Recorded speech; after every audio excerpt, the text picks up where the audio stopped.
Hi, it's me, Toby, the so-called artist here, and today I thought I'd make a more thought-provoking teaching kind of video. I often get questions when I live stream about my art style or how I developed my art style, and I figured that I could make a video to better explain my thought process when it comes to my style. I say my style very loosely because I flip flop between art styles a lot because a lot of things that I watch or games that I play or whatever I'm currently enjoying will directly impact my artwork. I hyperfixate and I want everything to become like the thing I'm currently in love with. And so my style often changes. But I'm going to start with, I guess, my first inspirations, like the things that I have the earliest memories of being inspired by and trying to input it into my artwork, my biggest influences early on. So, let me flip open my iPad here. Swoop. I made a teeny tiny Pinterest board to just so I can have like photos to explain it to you guys.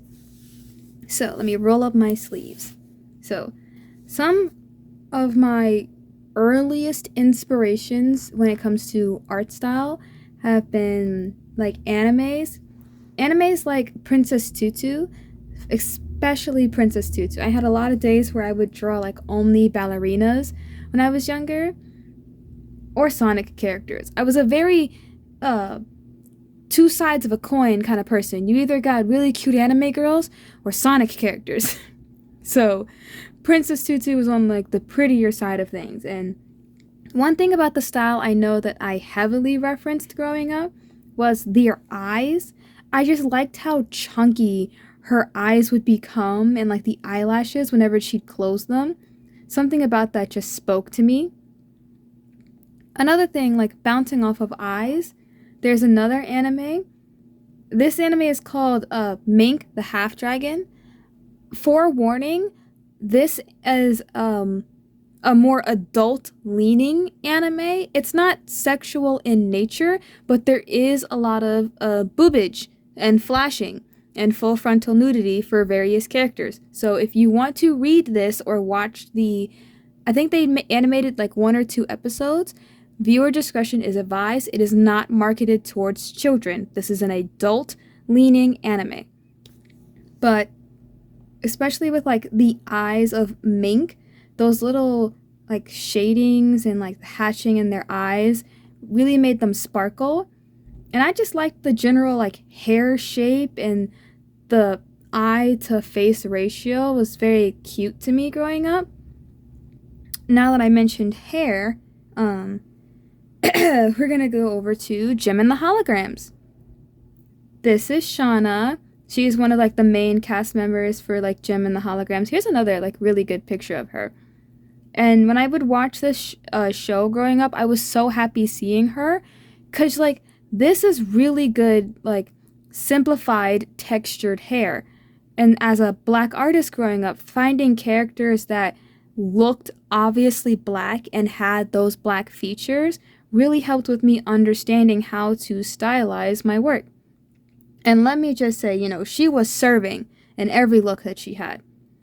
I also have like Jim here with like the elaborate outfits, but that's just like clothing wise what inspires me, not so much of style wise. So that's a whole other topic in general. Another thing that I was inspired by is like Lola Bunny in like the first Space Jam movie. The way that they've drawn Lola Bunny really inspired me, and also like Minerva Mink, which is an old character from like the Animaniacs. But Minerva Mink was one of those more adult jokes in like cartoons kind of moments, but like definitely like the way I draw sweaters and stuff, if you look through my artwork and look at an off-the-shoulder sweater, I'm referencing this every single time. I love her. I also reference a lot of like Cuphead, but not just Cuphead. The specific style that the game is in is called rubber hose animation, and that's with like the gloves, the chunky shoes, and everything. So it's a very specific style of animation and cartoons that I like referencing. So there's that. This is another character from the anime Mink, like Half Dragon. I can't remember her name, but she was there. Another things that I reference is like Don Bluth. I think it's pronounced Don Bluth. Don Bluth's Thumbelina, like her hair and like the way that he would do hair and how it would fluff up at its ends really inspired me. I also love her little side bangs and like the facial expressions. It holds such a realistic look at faces, but it's still very soft and cartoony. I also liked how he did like the animal creatures. Like the shape language in it is like my favorite aspects of like anthropomorphic furry characters. They just hold such a softness to them. I just love. I love seeing it. Another big anime I was inspired by when I was younger is Cardcaptor Sakura. Like, look at those ruffles. And then, especially if you ever look at my artwork and you see like the way that they did her, I don't know if to call these upper bangs. I don't know how to describe her hairstyle, but like the way like the hair is drawn in Cardcaptor Sakura, I do still reference like some of the line work today. Why won't you zoom in? Let me zoom. Okay. I'm not allowed to zoom in on this piece in particular, but okay. I also like the varying line weights around the piece are very typical in mangas, and just it's like an art tip or a technique that a lot of artists use to make the lines really thick when they meet another object, or if it's in front of another object. It gives that depth that allows your eyes to understand that something is sitting behind another object. Another anime that I referenced is Panty and Stocking with Garter Belt. This is another one of those animes that are very sexual in nature. This is like a lot of adult content, themes and everything. There is no ifs, ands, or buts about it. This is not an anime for children. And I can acknowledge as an adult, like if you look at my hands, I am black. I'm so obviously black. I can acknowledge and I know that there were a lot of harmful black stereotypes that they put in the anime when it came to designing their black characters. And I'm not excusing it. They know better. They know to do better. And looking back on it, it is kind of sad that so many like black stereotypes are just thrown into characters and stuff whenever they are present. So I'm not, ignoring that. I am acknowledging it. And I'm also acknowledging that I did used to reference this art style a lot, especially in like the eyes and the way that they do the legs and everything. I do still reference the art style to this day. So those are some of like my earliest art styles or earliest inspirations for my art style. Now that I've showed you the inspiration, I'm going to take us over to one of my sketchbooks so I can give you a breakdown of how to implement inspiration into your style. Let's go. I decided to leave in my early sketching process just so I can talk through some basics in like art or drawing. I get a lot of questions about anatomy, and I did do a pretty small tutorial on my channel before, but I wanted to leave this here so people can get a more detailed look at how I draw bodies. So I did a full body sketch, a bust shot, which just means like the chest upwards, or sometimes the collarbone upwards.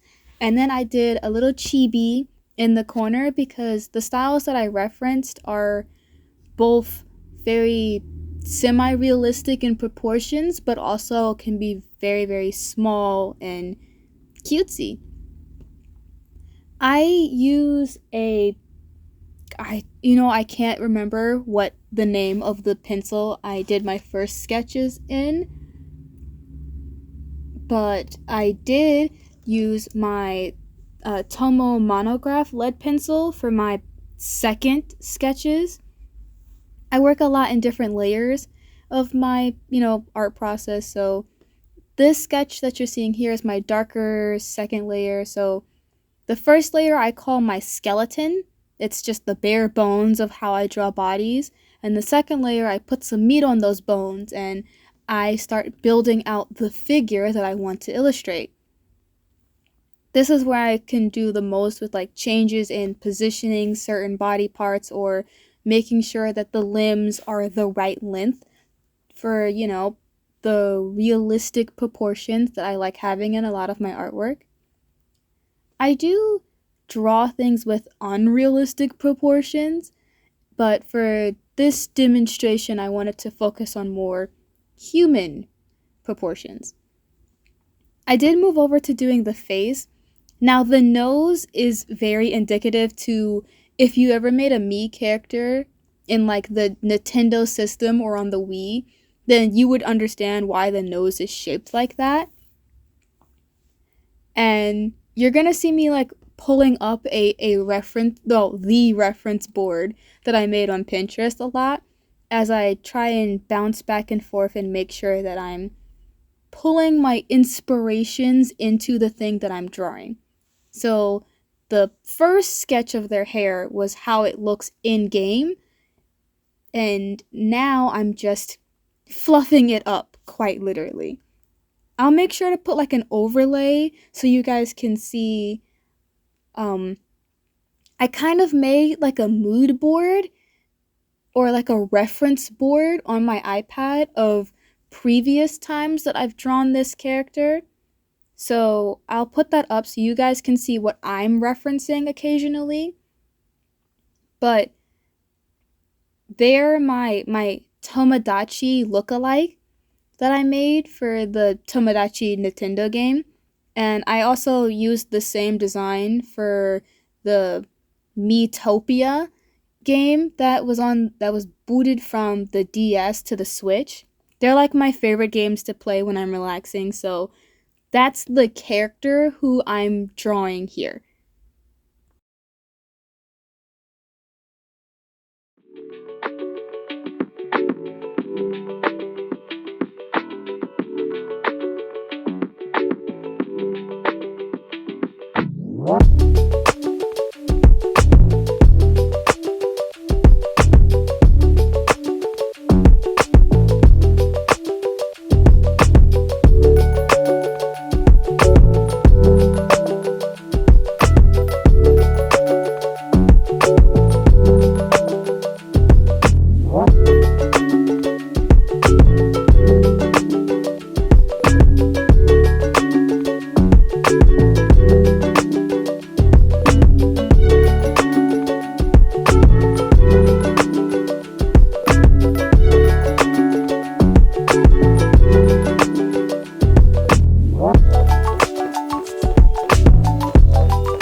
I'm gonna take a break from sketching on camera and I'll probably do the line art off camera too. So I'll catch you guys after this quick transition.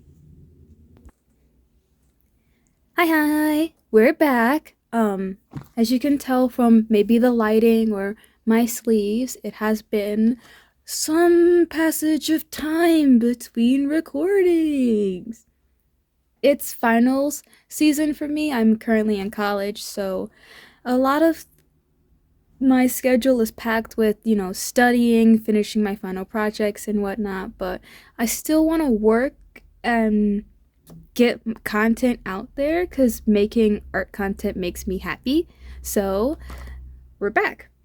I did a poll on my Instagram to whether or not I should do the line art in color pencil or pen. And surprise, surprise to no one that my fans chose color pencil. I've been enjoying it a lot lately, so with the change in style, I think the color pencil looks really cute with it. I also did a little drawing of the same style but with pen. This is like my Invader Zim self-insert character, so this is just them drawn in the new style that I've developed.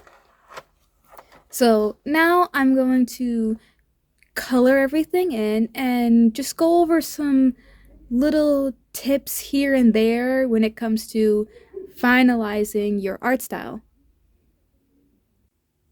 Going into the hair, I saw I was looking at different hairstyles on Pinterest, as I do, and there's this highlight style that you can get for your hair called a halo. It's basically like you bleach your roots and then you leave a smaller section in the middle that's still like the same darker color of hair outside of the bleach. And it makes it look like a halo is in your hair. Now, all the references that I seen this on was all straight hair. And Tomi, who is the character you're looking at, has very obvious, thick, coily, kinky hair. So I had to figure out a way to translate the halo effect, but keep it with the fluff. And I think I pulled it off pretty nicely. Now, I won't be doing like a full rendering coloring style for all three of these sketches or illustrations here, mostly because I didn't feel like it. And I think the most important thing as an artist is to go with your feelings. Like, do what you want. And if you don't feel like doing it, then don't. But to keep it with high definition, I added a lot of gradients here and there, like the tips of the hair, I made it a darker red instead of just orange.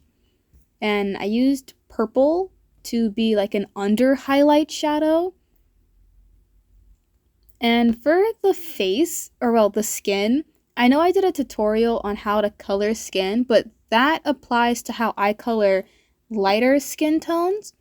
And since Tomi is a dark brown skin tone, I kind of work differently. Instead of leaving highlight room, I kind of just color everything in as a base color. And I work the shadows on top of that. I kind of carve out the face and go darker and darker with my shadows.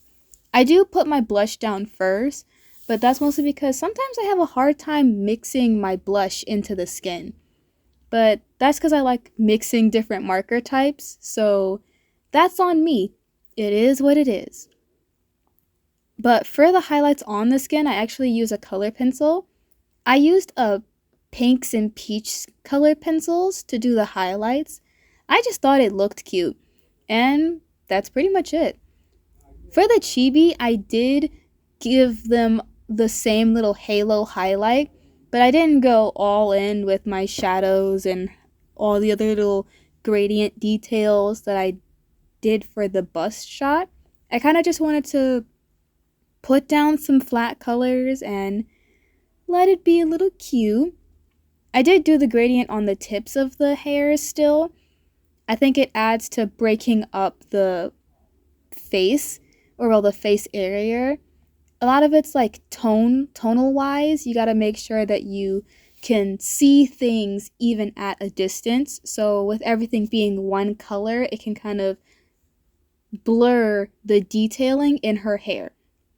By giving it the different toning, it makes it easier for you to see that her hair has a lot of detail to it.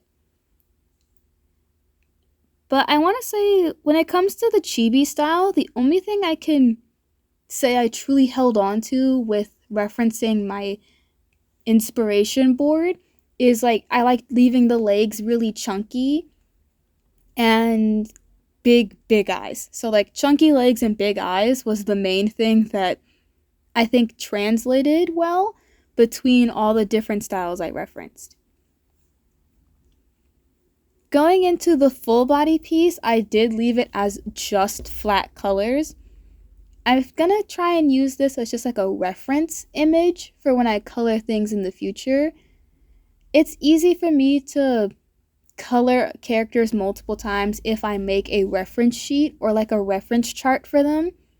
Just because I use so many markers, I want to make sure that I can pinpoint what the color is without any shadows or highlights.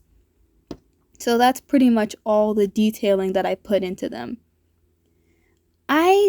Honestly, even though I know what inspired me, I can't say that I see it in the full body piece. I think it's kind of odd because I know like I referenced a lot of cartoons and TV shows, but I don't see it here. A lot of it's very your average human proportions. But I'm not upset that I can't detect a single style that I use to inspire this because that's normal. Style is supposed to inspire you. It's not supposed to be a perfect one-to-one. In the end, I think it all turned out pretty cute.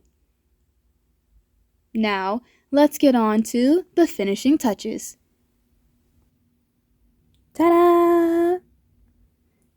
So you might have noticed a little bit of a change in the illustration, or well, a lack of change. I usually, whenever I do a color pencil as my line art, I go back over it with a thicker liner to really make all of my line work pop, but I like the way it looked without that line art, so I just left it as is. I did take a blue color pencil to go back over the eyeliner here and there, but other than that, I didn't make too many changes to the actual drawings. I did cut them out and paste them in my big sketchbook to make a little collage for my character, and I'll bring it closer so you guys can get a good look at everything. So, in the end, I'm really happy with how my art style has changed doing this little experiment, or well, going over these lessons with you guys, because I can say without a shadow of doubt my style has changed. For the better or for the worse, who knows? But I like what I'm doing, and I think that's all that matters. Thank you guys for watching. If you want to see more, you can subscribe. I will have a lot of my artwork posted on my Ko-fi page. The link is in the description. And I will be sure to link the Pinterest board that I made with all of my inspiration. I have beefed it up a little bit in between recordings because I just found more things to add to it. So if you want to take a crack at finding a style based off of the board I created, then have fun. And if you want to post it, it's perfectly fine. I don't own like the style of any of the artwork I had in that Pinterest board, so go crazy. And I guess I'll just see you guys next time. Bye bye!